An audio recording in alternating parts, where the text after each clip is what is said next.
Imagine this, my dear viewer. You're planning your month, jotting down dates only to find that, wait, there's an extra month, just lurking there. After June and before July, a peculiar little addition called Saul, or maybe Triskaideka, if we're feeling fancy. You blink and look again, wondering, who put this there? And why has no one told me about it before? Yes, a 13-month calendar. No, not a typo, nor the ramblings of a madman. For centuries, a dedicated bunch of ambitious thinkers, calendar enthusiasts, and let's be honest, probably some bored monks, tried to bring a 13-month year to life. And here we are, with our 12 months, wondering why anyone would add a whole new one, like an awkward +1 at a party. But let's suspend disbelief for a moment.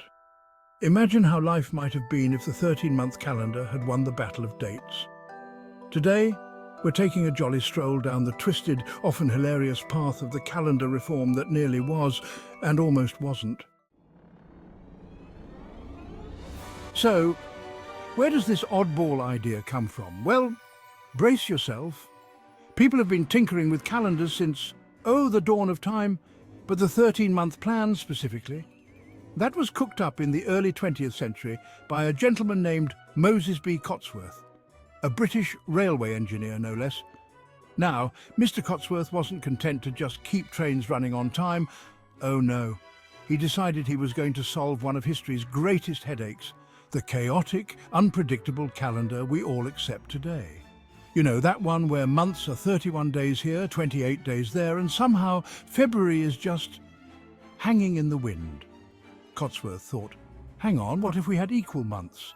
Is the same number of days in each? Simple, straightforward, tidy as a cup of tea? And so he presented the world with a brilliant idea, 13 months, each with precisely 28 days. Each month would start on the same day of the week, every single time, with no leap years or fiddly bits to trip us up. He even had a name for this marvel of a calendar, the International Fixed Calendar. Quite fancy, really. The idea was so appealing, it actually started gathering steam. Some of the big wigs, and I mean seriously influential folks like George Eastman, the chap who founded Kodak, thought this was just the ticket. Kodak actually adopted the 13-month calendar for their employees in 1928. Imagine that Kodak ran on a different time schedule from the rest of the world. But here's the kicker, and the reason the whole scheme is such a delightfully British kind of eccentricity. The 13th month wasn't called July Part 2 or Extra June. No, it was called Saul, named after the sun, supposedly, because why not toss a bit of poetry in with our precision timekeeping, right? So there it was, a world with the makings of a 13-month year. But as you might imagine, things didn't quite go according to plan. All right, now let's really dig into the nuts and bolts of this thing. So, imagine a year split into 13 identical months, each one exactly 28 days long. Yes, 28 days. That's 4 neat little weeks per month, every month. And if you're counting along at home, yes, that gives us 364 days. A tidy, predictable number, until of course you remember that pesky little extra day we have each year. So, what do we do with that 365th day, you ask? Well, the inventors of the 13-month calendar didn't want to break their perfect setup, so they decided to make this rogue day something special. They called it Year Day, an extra holiday that didn't belong to any month at all. Just a lovely free-floating day at the end of the year, as if Father Time himself said, go on, have a day on me. And leap years, same deal. Every 4 years we'd get an additional leap day, also free of any month. It's almost poetic, isn't it? Like an extra dessert nobody ordered. But the structure was only the start of its quirkiness. Each month began on a Sunday and ended on a Saturday. Imagine a world where every single month followed the same rhythm, like clockwork. Every birthday, anniversary and appointment would fall on the exact same day of the week each year. No more is Christmas on a Tuesday this time. It would always be the same day. Imagine the organized bliss. But the true piece de resistance, the 13th month, Saul, it would slot in comfortably between June and July. Saul, of course, was meant to honor the sun, and just think of it, each year we'd all get an extra month of summer. Not a bad idea, right? Or maybe it's just a month where nobody knew what to do with themselves. What did you do in Saul? Oh, I wandered around confused again.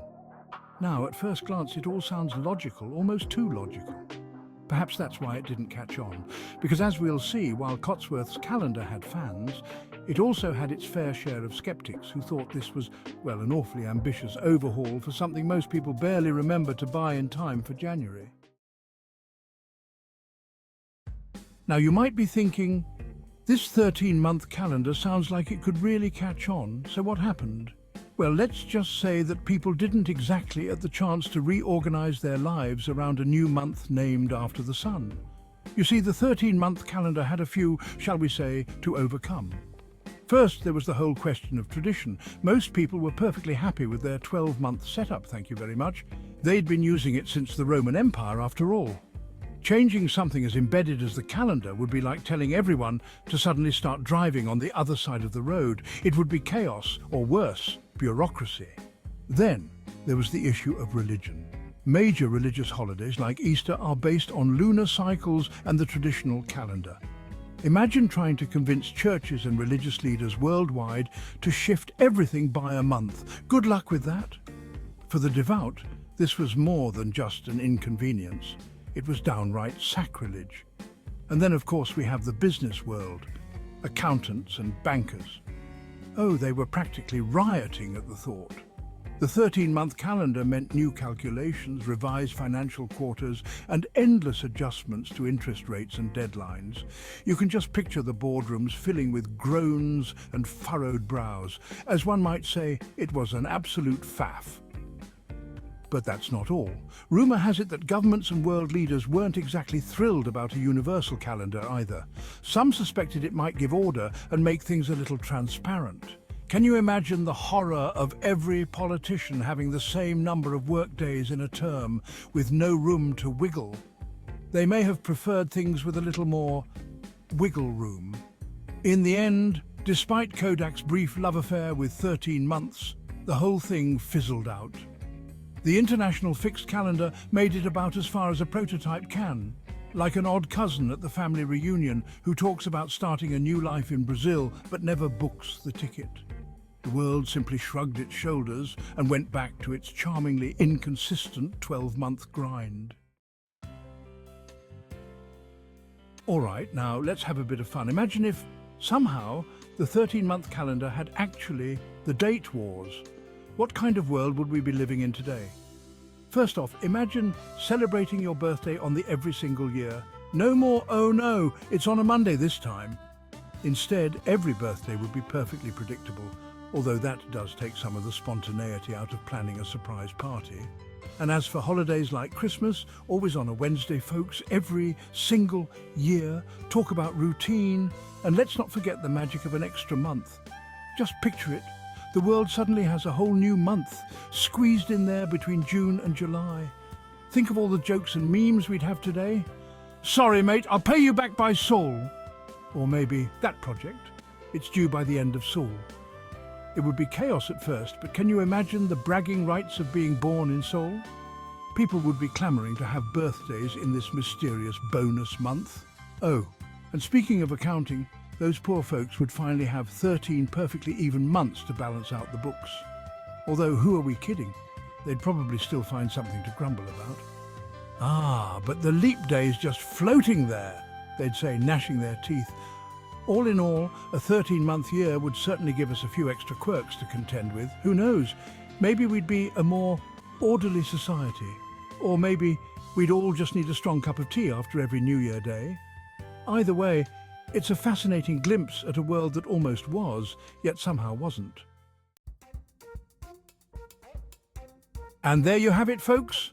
The tale of the 13-month calendar, a quirky chapter in the history of timekeeping that nearly reshaped our entire world. It's fascinating, isn't it, how close we came to having an extra month to juggle, an extra week to plan, and an extra day to celebrate. So next time you find yourself struggling to remember which months have 30 days and which have 31, just think it could have been simpler or stranger. If you enjoyed this trip through forgotten history, do give us a like, maybe even subscribe. And join us for more curious tales of things that almost cheers.